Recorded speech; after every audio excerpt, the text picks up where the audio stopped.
Mr. Jones owned a cotton plantation and many slaves. One day he was talking to the owner of the plantation next to his, and Mr. Jones was lamenting the fact that times were tough. He was having to work his slaves harder than ever, and was having trouble with some of them being disobedient or trying to run away.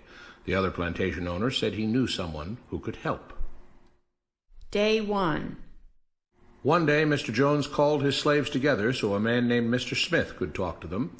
Before beginning, Mr. Smith whispered to Mr. Jones, "Whatever I say, do not contradict me or interfere, and I promise you your slave troubles will end." "My name is Mr. Smith," he said to the slaves, "and this may be the happiest day of your lives. From today forward, you will no longer be slaves, but free men." Mr. Jones was so shocked he started to step forward, but Mr. Smith gestured for him to remain silent. He did, only because the other plantation owner had spoken so highly of Mr. Smith's skills. "You are no longer the property of Mr. Jones," Mr. Smith continued. "You are free. No more would you be forced to labor for the benefit of Mr. Jones. Now you can work for yourselves." Now the slaves were all murmuring and looking at each other. Many were smiling, many were looking puzzled. "In fact, you are now free to leave the plantation whenever you want," Mr. Smith said. "However, since we are surrounded by other plantations, if you leave, some other plantation owner will likely claim you as his own the moment you set foot on his property. So I urge you not to risk your newfound freedom by doing something so foolish. Instead, I suggest that you stay here, no longer as slaves, but as willing participants and part owners of this plantation. Yes, this is now your plantation." Mr. Jones bit his tongue to keep from objecting. "For now, we might as well leave Mr. Jones in charge," said Mr. Smith, "since he's the only one with any experience at running a plantation, which is quite a complicated thing to manage. But he will no longer be your master, but just another worker on the plantation. In fact, he will now be using his organizational and management skills to serve you. Whatever problems you may have had with him before, you are now all equals, and you need each other to make this work. If we all cooperate and work together, we can all reap the benefits together. In honor of this happy occasion, I present you this new symbol of togetherness and cooperation, this flag, which shall be the emblem of the new, free Jones plantation." He held up the new flag, but most of those listening were still too amazed to respond. "And this shall be our motto," Mr. Smith announced. "We work together as free men for our mutual benefit, pledging our allegiance to the Jones plantation, which stands for prosperity, liberty, and justice for all. To celebrate, everyone has the rest of the day off.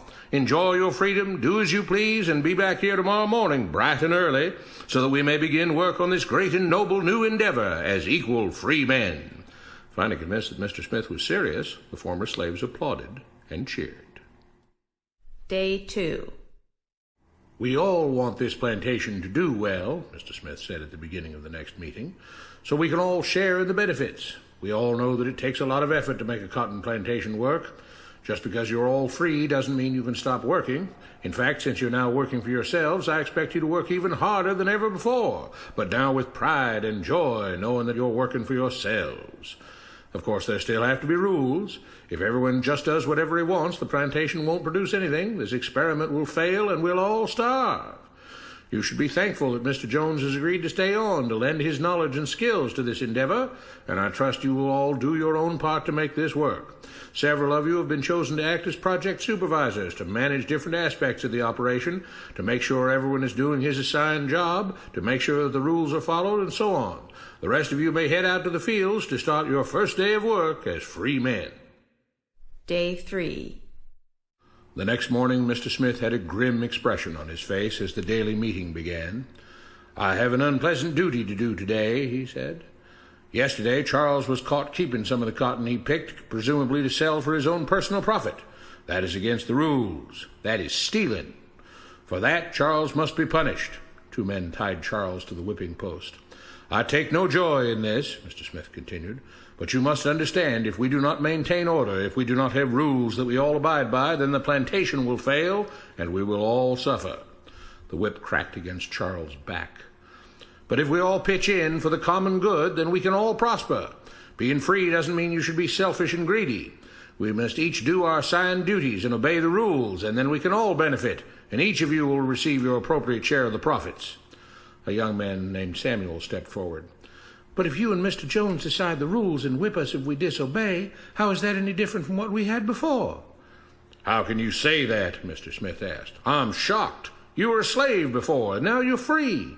Things still need to be managed and organized by those best qualified to do so. Do you know how to run a plantation, Samuel?" "Well, no," he answered. "But if we're free, why do we get no say in what the rules are and how things work?" "I'm surprised at your ingratitude," Mr. Smith answered. "None of you know how a plantation is run, so you're in no position to be making decisions about how things are done here. You don't seem to appreciate all the things that Mr. Jones provides for you, from protecting you from all the outside threats that you know nothing about, those who would come here, capture and enslave you if not for Mr. Jones' protection, to making sure that you all have food and housing, tools to work with, that you're cared for when sick and injured, and so on. There wouldn't be a plantation at all, no cotton to pick, no land to plant and harvest, if not for him. You should be grateful that he's made possible the level of comfort you now have. Your lives would be far worse if not for him. Nevertheless, as free and equal participants in this endeavor, from now on at each meeting, any worker may have 2 minutes to ask questions or voice suggestions or complaints." With that, the workers all seemed satisfied and headed out again to the fields to pick the cotton. Day 4. "I have a big announcement," Mr. Smith said as the daily meeting began. "Mr. Jones' cousin is here, and not just to visit and see how our project is coming along. It has been decided that from now on you will be deciding who will manage the plantation. Of course, this job can't be done by just anyone, but every 3 months we will have a special meeting at which all the workers will vote on whether we think Mr. Jones should run the plantation or whether we think his cousin, Mr. Johnson, should run the plantation. That means that ultimately you are in charge, because you will be deciding which man you want running things on your behalf. If you don't like the way things are being managed, you now have the power to change it." Amazed and pleased, the workers headed out again to the fields to pick the cotton. Days passed, months passed, a year passed, and the plantation continued to operate as before. Sometimes Mr. Jones was in charge, sometimes Mr. Johnson was in charge, but the day-to-day routine stayed exactly the same. The workers worked hard, long hours every day, and still had little to show for it. Every day the meeting would begin with them all reciting the Jones Plantation motto, "We work together as free men for our mutual benefit, pledging our allegiance to the Jones Plantation, which stands for prosperity, liberty, and justice for all." One day Mr. Smith announced, "Samuel is asked to say a few words this morning, and whatever the rest of us may think of his ideas and opinions, we are all free here, and that means we are all allowed to speak our minds. So, Samuel, you have 2 minutes. Begin." Samuel stepped forward, looking scared. "I was excited when all this started," he began, glancing nervously at Mr. Smith and Mr. Jones. "But don't you all see what's happened here? Nothing has changed. We're all still slaves." There were grumbles of disagreement from the crowd. "They tell us what to do and whip us if we don't. They still make all the rules and punish us if we disobey. They let us make suggestions and complain about things, but they never really change anything. They let us choose between Mr. Jones and Mr. Johnson, but what's the difference? The situation stays the same. We do all of the work and they take as much as they want and decide how much they'll let us keep. They live in luxury, made rich by the cotton we pick. We do all the work and have to build our own huts, grow our own food, and take care of ourselves. They leave us just enough that we don't revolt or run away. This is not freedom. We're all still slaves. They've only changed the words they use, but nothing else has changed. They say we're all free and equal, but we're not. They command and we obey. That's not freedom. That's not equality. They say we're free to leave, but all that means is that we're free to be someone else's slave. Why should we work or obey the rules? We didn't agree to this. They made the system. They forced it on us. They control and rob us and call it freedom. They've deceived you into thinking that being able to choose which slave master you'll work for is the same as being free. It's not. Open your eyes. If you keep what you produce, they call it stealing. When they take what you produce, they call it sharing and fair distribution. Can't you see that this is all? Your time is up, Samuel, Mr. Smith announced calmly. At his gesture, 2 supervisors grabbed Samuel by the arms and led him to the whipping post. "I'm sorry, Samuel, but you've broken the rules. There are rules against encouraging others not to work and encouraging others to break the rules. You're only hurting all of us with your discontentment and your complaining and your disobedience." The whip fell, and Samuel let out a grunt. "Without rules, without order, all would be lost. Without law, there would be chaos. We can't just behave as wild animals, each doing whatever he pleases.